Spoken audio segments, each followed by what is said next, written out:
भारत पाकिस्तान का बंटवारा होता है और जिस तरह करोड़ों लोग एक देश से दूसरे देश में गए थे, जो लोग पाकिस्तान में रहना चाहते थे वो लोग पाकिस्तान में गए थे, जो लोग हिंदुस्तान में रहना चाहते थे वो हिंदुस्तान आए थे। इन्हीं में से एक पंजाबी परिवार जो उस वक्त पाकिस्तान में था वो हिंदुस्तान आ जाता है। ये परिवार आकर दिल्ली में बस जाता है और घर चलाने के लिए परिवार के मुखिया ने क्या कर दिया, फलों का बिजनेस और शुरू कर दिया। दिल्ली का दरियागंज इलाका है, बहुत फेमस इलाका है दिल्ली का, वहाँ पर फल और जूस का बिजनेस शुरू कर दिया। कई साल के बाद इस घर में एक बच्चा जन्म लेता है जो आगे चलकर कैसेट बेचने लगता है। इस बच्चे की शुरू की गई कंपनी आज हम इसे टी सीरीज के नाम से जानते हैं, जो न केवल भारत बल्कि दुनिया की सबसे बड़ी म्यूजिक कंपनी में से एक है। इस म्यूजिक कंपनी ने ना जाने कितने सितारे बनाए, ना जाने कितने लोगों को मौके दिए, ना जाने कितने लोग इस म्यूजिक कंपनी के लिए गाना गाकर आज स्टार बन गए हैं। हम बात करेंगे आज इसी कंपनी के बारे में कि टी सीरीज की शुरुआत आखिरकार कैसे हुई थी, कैसे गुलशन कुमार ने उस वक्त फलों का बिजनेस छोड़कर कैसेट बेचने का धंधा शुरू किया था और इसे भारत की सबसे बड़ी म्यूजिक कंपनी बना दिया था। तो सबसे पहले बात करते हैं शुरुआत से। गुलशन कुमार के पिता का नाम चंद्रभान कुमार था और 1947 में बंटवारे के बाद वो पाकिस्तान से आकर इंडिया बस गए थे। वो दिल्ली के दरियागंज में फल और जूस बेचने लगते हैं और उसी से अपने परिवार को पालते हैं। इसके बाद दिल्ली में ही 5 मई 1956 को गुलशन कुमार का जन्म होता है।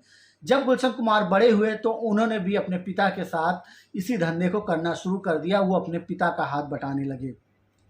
समय धीरे धीरे बीतता जाता है, गुलशन कुमार भी बड़े हो जाते हैं। फिर आता है 70 का दशक। उस जमाने में म्यूजिक लग्जरी हुआ करती थी और आम आदमी की पहुंच से काफ़ी दूर थी। आम आदमी केवल ऑल इंडिया रेडियो पर ही म्यूजिक सुन पाते थे। इसके अलावा डिस्क से भी लोग गाने सुनते थे, लेकिन हर कोई उसे खरीद नहीं पाता था। इसी वजह से एंटरटेनमेंट के लिए, म्यूजिक सुनने के लिए रेडियो ही एक माध्यम था। इसके बाद क्या होता है, 1978 में जो भारत सरकार है वो अपनी इंपोर्ट पॉलिसी में बदलाव कर देती है और इसके बाद देश में जो टेप रिकॉर्डर है उनके आयात शुरू हो जाते हैं, यानी बाहर से जो टेप रिकॉर्डर है वो भारत आने लगते हैं। जब टेप रिकॉर्डर भारत में आने लगे तो उसकी वजह से कैसेट्स की डिमांड भी बढ़ने लगी। गुलशन कुमार ने को इसमें एक मौका दिखा और उन्होंने इसका पूरा फायदा उठाया। उन्होंने फल और जूस के कारोबार से अलग हटकर ऑडियो कैसेट बेचना शुरू कर दिया। उन्होंने जो इसका जूस के कारोबार से, जूस के बिजनेस से जो पैसे कमाए थे वो पैसा उन्होंने कैसेट बेचने में लगाया। गुलशन कुमार ने दिल्ली में ही 11 जुलाई 1983 को एक म्यूजिक प्रोडक्शन कंपनी की शुरुआत की, जिसका नाम उन्होंने सुपर कैसेट इंडस्ट्रीज रखा। उन्होंने एक ओरिजिनल कैसेट खरीदा और फिर एक खाली कैसेट खरीदा। इसके बाद उन्होंने ओरिजिनल को खाली कैसेट में कॉपी किया। इस तरह टी सीरीज की शुरुआत हुई। कंपनी क्या करती थी, 7 रुपये में एक कैसेट तैयार करती थी और उसे 25 रुपये में बेचती थी। इस तरह एक कैसेट पर इस कंपनी को लगभग 300% का मार्जिन मिलने लगा, जो बहुत ज़्यादा मुनाफा था। उस दौर में ग्रामोफोन कंपनी ऑफ इंडिया और म्यूज़िक इंडिया लिमिटेड जैसी कंपनियों का बोलबाला था, लेकिन गुलशन कुमार ने धीरे धीरे इनके जो वर्चस्व को ख़त्म कर दिया। कैसेट को लाने के बाद धीरे धीरे गुलशन कुमार ने क्या किया, उन्होंने सबसे अच्छी चीज़ ये की कि मिडिल क्लास के लोगों में अपनी पैठ बनानी शुरू कर दी और ये इस कंपनी के लिए सबसे बड़ा टर्निंग पॉइंट साबित हुआ। गुलशन कुमार ये बात अच्छी तरह समझते थे कि जब तक मिडिल क्लास लोगों के बीच पैठ नहीं बनाई जाएगी तब तक वो अपनी बिजनेस को आगे नहीं ले जा पाएंगे। इसके लिए उन्होंने क्या किया, उन्होंने रिटेलर्स को जो कैसेट बेचते हैं उनको खुश करने के बारे में सोचा, उनको खुश करने के लिए चांस दिया। उन्होंने रिटेलर से वो कैसेट वापस लेने की योजना बनाई जो बिक नहीं पाती थी। कई सारी रिटेलर्स की कैसेटें बिक नहीं पाती थी और गुलशन कुमार क्या करते थे, उन कैसेट को खुद खरीद लेते थे। इसके वजह से रिटेलर्स उनसे काफ़ी ज़्यादा खुश हो गए, क्योंकि इससे उन्हें प्रॉफिट होता था। कैसेट बिक गया तब भी कैसेट अगर बिक गया तब भी प्रॉफिट, नहीं बिका तब भी गुलशन कुमार उसे खरीद लेते। तो इस मतलब दोनों तरह से रिटेलर्स का फायदा था और इसी वजह से वो गुलशन कुमार को काफ़ी ज़्यादा मानने लगे थे।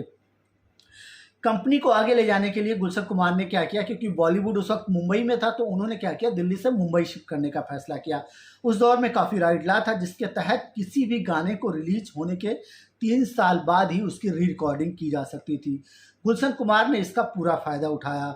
वो गाने के 3 साल पूरे होने के बाद उसे दूसरे सिंगर से रिकॉर्ड करके कैसेट के रूप में बेचते थे।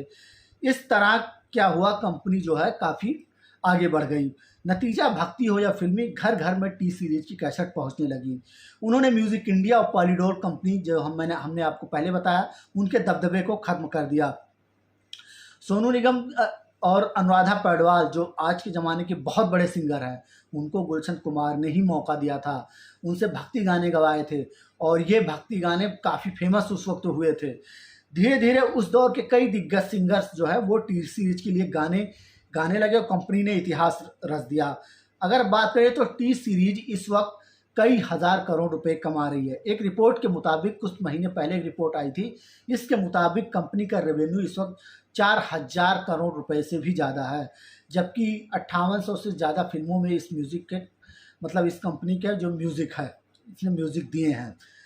धार्मिक गीतों के जरिए पहचान बनाने वाले गुलशन कुमार क्या करते तो दान पुण्य में भी काफ़ी यकीन रखते थे। उन्होंने माता वैष्णो देवी में एक भंडारे की स्थापना की थी, जिसके जरिए आज भी माता के दरबार में जो श्रद्धालु यहाँ जाते हैं अलग अलग देश के अलग अलग कोनों से, उनको निःशुल्क भोजन कराया जाता है। हालांकि जब गुलशन कुमार फेमस हुए, जिस तरह से उन्होंने भक्ति गाने बनाना शुरू किया, जिस तरह से उनकी कंपनी आगे बढ़ती गई, तो इसकी वजह से उनके कई सारे दुश्मन भी पैदा हो गए और यही चीज़ उनकी मौत का कारण बनी। 12 अगस्त 1997 मुंबई का अंधेरी इलाका, उन्हें दिन दिहाड़े गोलियों से भून दिया गया और गुलशन कुमार की मौत हो गई। हालांकि गुलशन कुमार की मौत भले ही हो गई, लेकिन टी सीरीज के तरक्की की रफ्तार कम नहीं हुई। कंपनी ने क्या किया, वो लगातार आगे बढ़ती गई, उसको लगातार फिल्में मिलते गए, बॉलीवुड हो या खुद के म्यूज़िक हो, उसे लगातार फिल्में मिलते गए। कंपनी ने इसके अलावा एक और अच्छी चीज़ ये की कि जैसे जैसे ट्रेंड चेंज होता गया, जैसे जैसे ज़माना बदला, उन्होंने बदलाव के साथ खुद को भी बदला। जब इंटरनेट क्रांति का दौर आया, यूट्यूब, फेसबुक, इन सब का दौर आया, तो इस कंपनी ने क्या किया, यूट्यूब पर भी खुद को, अपने आप को स्थापित किया। यूट्यूब पर कंपनी की पहली वीडियो 2010 में आई थी और आज ये यूट्यूब का सबसे बड़ा चैनल है। इस वक्त टी सीरीज के यूट्यूब पर 262 मिलियन सब्सक्राइबर हैं। तो ये थी टी सीरीज की पूरी कहानी, किस तरह गुलशन कुमार ने एक कंपनी जो जूस बेचते थे, उन्होंने एक कैसेट कंपनी की शुरुआत की और आज ये भारत की सबसे बड़ी कैसेट कंपनी है। यूट्यूब पर सबसे ज़्यादा इसके सब्सक्राइबर हैं।